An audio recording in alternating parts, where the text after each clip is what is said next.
LCS teams have been making roster adjustments as they retool for the summer. And Kobe has joined me here to talk about the three biggest moves in the North American LCS. Right. So, besides the two new teams coming into the North American LCS split, we also have a lot of changes to the existing teams. And these are three of the most important changes. At number 3, we have Gravity, who are bringing in both Move and Altec to replace St. Vicious and Cop. Now, Move is a guy, he's a bench player for EDG who won MSI, so it's a very good team, and they were only allowed 2 foreign players, obviously, so they're going to go with Deft and Pawn. So there's a lot of hidden talent here from this guy. He's also very good in Korean solo queue, and I tried to get more information by talking to Cop, who has moved to the coaching position, but all he would give me is that this guy is very good at League of Legends. So that's probably a good reason to pick him up.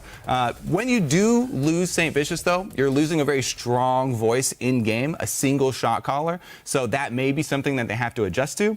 I have also gotten confirmation, though, that he can communicate very well in broken English in-game and can contribute pertinent information to the shot calling. Now, Altec, he's going to replace Cop, and Cop actually had a very good split last split, put up some good numbers, and Altec's going to have some fairly big shoes to fill.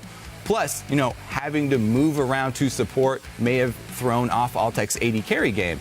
Speaking of supports, you know, Bunny Foof is going to have to adjust not only to playing with a new AD carry here, bringing in Altec, but he's also being trained as the shot caller to sort of replace St. Vicious. So that may, you know, shake up the bottom lane a little bit.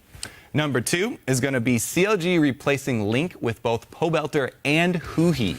Now, Huhi, he is still in Korea working out some visa issues. This is the guy that used to play on Fusion, by the way. So Pobelter is actually going to be the one definitely starting week 1.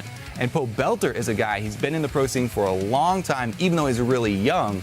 He's a great laner, but he's sort of had a hard time. Got to relegations twice, you know, working on finding a great team with good support staff. He really prides himself on aggressive play, and that may return because he really trusts in his new teammates on CLG. He said in his AMA that CLG are just way better at everything than his old team, so he's very confident. Now, Huhi is a guy, as I said, he used to play on Fusion, and he may take over when he does get back. I've heard a lot of really good things, not only from his old Fusion teammates about his, you know, just overall game knowledge as well as shot calling, but also from his scrims with CLG. They had a lot of success with him. And it's definitely going to be an asset for CLG to have 2 mid laners so they can push each other. You know, as they say, competition breeds excellence. At number 1, though, we've got to be Incarnation, coming into Cloud9, replacing High, the biggest change that we've seen in a long time, to a top 2 North American team. And this is such a big change because these players are so completely different.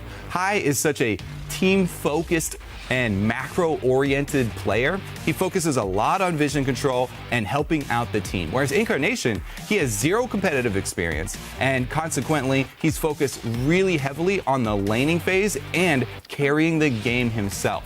A lot of hype as well for Incarnation was based around his ability to climb the solo queue ladder really quickly. Although, technically in North America, High is still rated higher than Incarnation. Now, a lot of that obviously is going to have to do with Incarnation practicing in solo queue, you know, trying to get up on the new meta picks in time for the LCS. And even if Meteos does take over the shot calling role 100% from High, which, you know, used to be sort of a joint operation, we're still going to have to watch Incarnation and those solo queue habits that can shine through. Usually solo queue players tend to take a lot more high-risk plays to try and get ahead because they feel that need to carry the game. Well,